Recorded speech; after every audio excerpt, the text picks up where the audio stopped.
All right, today we're breaking down how to craft a truly compelling story for what might be one of the toughest audiences on the planet, a jury. Let's get right into it. So, author Jonathan Gottschall points out something pretty fundamental about us humans. Our brains, they are absolutely wired for stories that have a clear moral compass. We crave what's called poetic justice. You know, that feeling when the good guys win and the bad guys get what's coming to them.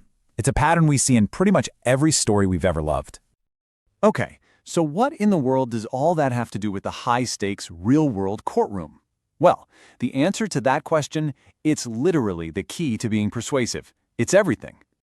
And this gets us to a really fascinating psychological idea. It's called imaginative resistance.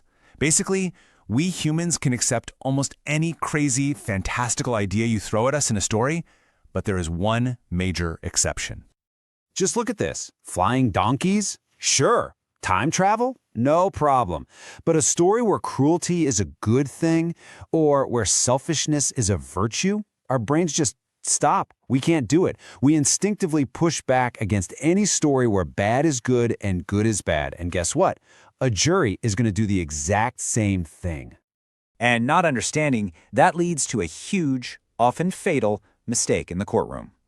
According to socio-trial expert Professor Brandon Blankenship, a lot of lawyers fall right into what he calls the victim trap.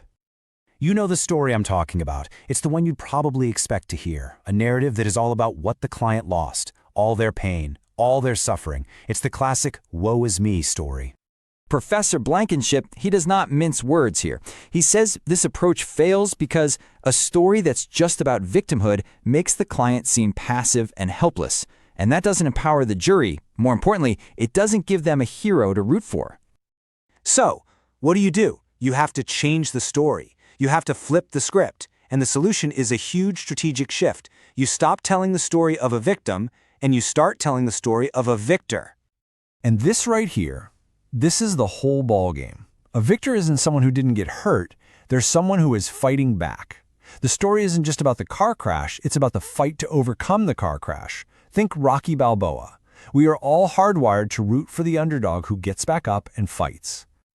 Okay, so that's the goal. But how do you actually build this victor story in a courtroom?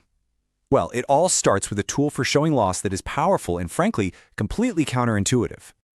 I want you to think about this for a second. To really make a jury understand a deep loss, what emotion do you show them? Sadness? Anger? Maybe? Fear? The real answer is probably not what you're thinking. That's right, joy.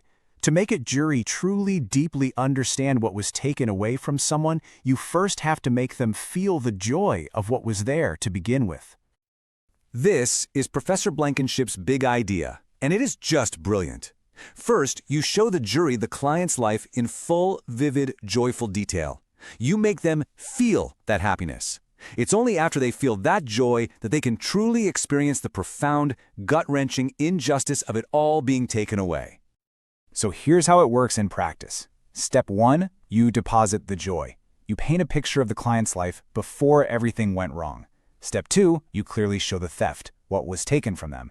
And then, only then, step 3, you withdraw the pain, allowing the jury to feel how truly unjust that loss is. It gives the pain context and weight and makes it 1,000 times more real. Now, for this victor narrative to work, you have to clearly cast your characters. The hero's story is all about overcoming. The villain's story, it's all about self-interest. Professor Blankenship has this perfect definition for the villain. They're the one who knows the most and cares the least. This framing makes the jury's job crystal clear. They're not there to pity a victim, they're there to fight for a hero and deliver justice to a villain. Okay, so we've covered the story, the characters, the strategy, but this all leads to one final, critical piece of the puzzle. And honestly, it might be the most important one of all, the storyteller. To tell this kind of story, one with real, authentic emotion, you can't just be reading facts off a page. You can't fake it. You have to have a deep, personal, emotional connection to the moral truth of what you're saying. That's right. The most important juror you have to convince is yourself. The storyteller has to feel that moral outrage deep in their bones. If you can truly put yourself in your client's shoes and feel the injustice of it all, that authenticity is absolutely unbeatable. Because if you truly feel it, believe me, the jury will feel it too. And that's really what it all boils down to, isn't it?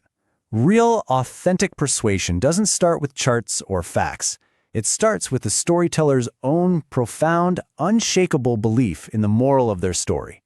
Because if you don't believe it, why on earth should anyone else?